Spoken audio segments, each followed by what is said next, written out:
आदिम सान्ताड़ मानतान रामेश्वर मुर्मू गंकेयाग ऑल तुमाल छाटियार बिनती रिना तेसार हाटिंग बन आंजम तोरा लेंगे।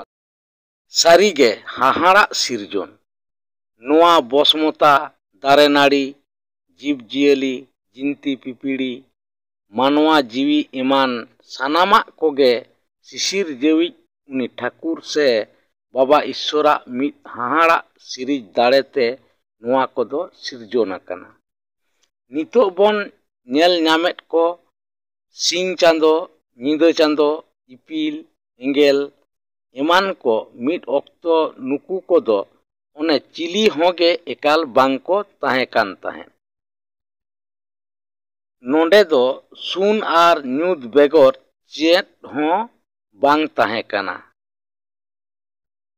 होय दाड़े जहां दो सुने सहा दाड़ेया एलांग दाड़े जहां दो ओने ᱧᱩᱛते ओचो दाड़ेया नोंका लेकाना चेत होगे उन ऑक्तो दो बांग सिरिज लेन ताहें काना।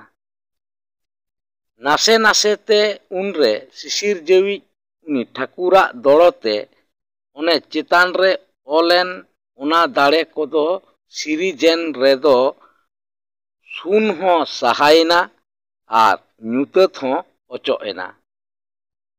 केरमे केरमेते उनरे शिशिर जेवी सिरजेवते सिरजेवेना होय ओत चोट पाताल सिंह चांदो ᱧᱤᱫᱟᱹ चांदो इपिल एंगेल इमाना को उन ऑक्तो ओना को सिरजेव काते हो नेलेना आदिगान रिका काते ओने जीवी जाति बारनाव दो उनरे गानो कान रेहो मेनखान चेत मित रिना अनाट खातिर चो ओना जियव दोहय बांगे गानो काना।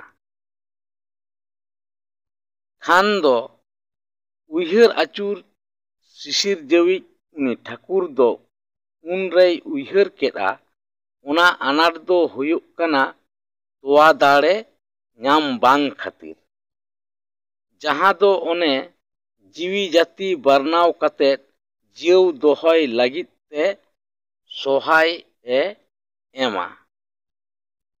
खान उनरे आरहों आदो ओने उनी शिशिर जेवी आया दड़ो तेगे सिरजोनेना ओना तोआ दाड़े हों आर उन खन गे ओने जीवी जाति पारचाव काते ओना जियड़ दोहय सेते जहां अनाट सिरजेव लेना ओना दो सहालेन ताहें काना।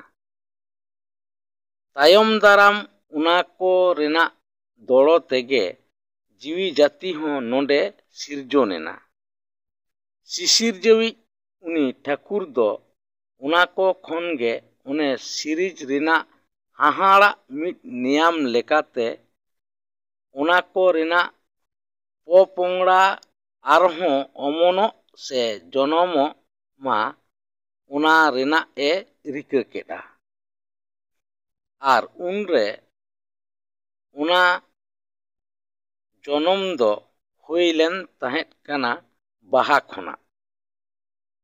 ओना दिशा काते गे गुरु को थुतिया काव आत सेको लय कादा बाहारे बाहाते बाहा गेबन बुंगा तालाया आर उइहर रे ताहेन मा ओना दो आयुवा ओना बाहा जहां बाहारे जीवी जाति जनाम लेना जीव जियली जिंती पिपिड़ी कोको बुसड़ लेना दारे नाड़ी को ओने अमन लेन से अमन लेन ताहें काना।